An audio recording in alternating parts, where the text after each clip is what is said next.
2024च्या लोकसभेच्या निवडणुकीत उमेदवारांचा सेम टू सेम पॅटर्न चर्चेत आलाय। रायगडमध्ये अनंत गीते आणि सुनील तटकरे यांच्या नावाचे डमी उमेदवार उतरलेत। हातकणंगले मतदारसंघातही तशीच परिस्थिती आहे।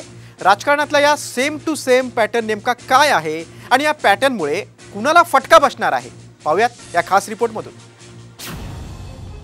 महाराष्ट्राच्या राजकारणात सेम टू सेम नावांचा खेळ।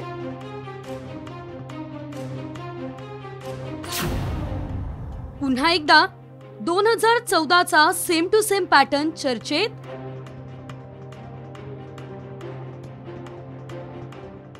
सेम टू सेम पॅटर्न कुणाचं गणित बिघडवणार?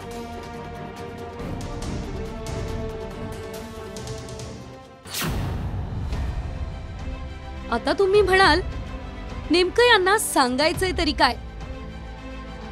पण अशीच काहीशी परिस्थिती महाराष्ट्राच्या राजकारणात निर्माण झाली आहे। आता निवडणूक म्हटलं की प्रचाराला, सभा आल्या आणि आरोप प्रत्यारोपही आलेच। एवढंच काय, तर आपल्या उमेदवाराला जिंकवण्यासाठी समोरच्यांची मतं फोडली जातात। अगदीच वेळ आली तर समोरची माणसं देखील फोडली जातात। मात्र हातकणंगले आणि रायगडमध्ये वेगळीच शक्कल लढवण्यात आली आहे। विरोधी उमेदवाराची मतं फोडण्यासाठी सेम टू सेम नावाचे उमेदवार उभे करण्यात आलेत। रायगडमध्ये अजित पवार गटाचे सुनील तटकरे आणि ठाकरे गटाचे अनंत गीते हे निवडणुकीच्या रिंगणात आहेत। मात्र निवडणुकीच्या रिंगणात आता 3 अनंत गीते आणि 2 सुनील तटकरे यांच्यात लढत होणार आहे।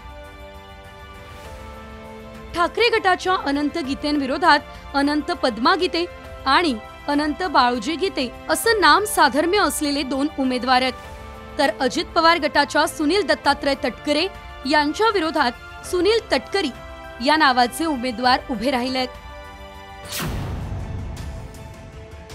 हीच परिस्थिती हातकणंगले लोकसभा मतदारसंघात देखील निर्माण झालेली आहे। शिंदे गटाच्या धैर्यशील माने आणि ठाकरे गटाचे उमेदवार सत्यजित पाटील यांच्यासोबत नामसाधर्म्य असलेले उमेदवार शोधून निवडणुकीच्या रिंगणात उतरवलेले आहेत।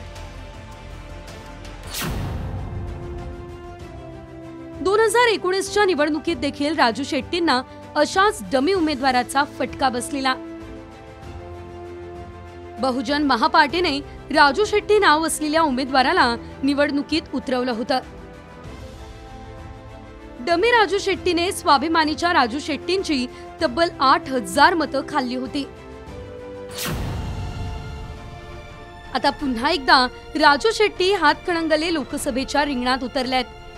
त्यामुळे धैर्यशील माने, सत्यजित पाटील यांच्यासारखंच राजू शेट्टींचाही डमी उमेदवार पुन्हा मैदानात उतरण्याची शक्यता आहे। रायगड आणि हातकणंगलेच्या निवडणुकीत सेम टू सेम वाला पॅटर्न कुणाच्या मतांचं गणित बिघडवणार ते पाहणं आता महत्त्वाचं ठरेल। ब्युरो रिपोर्ट, साम टीव्ही न्यूज।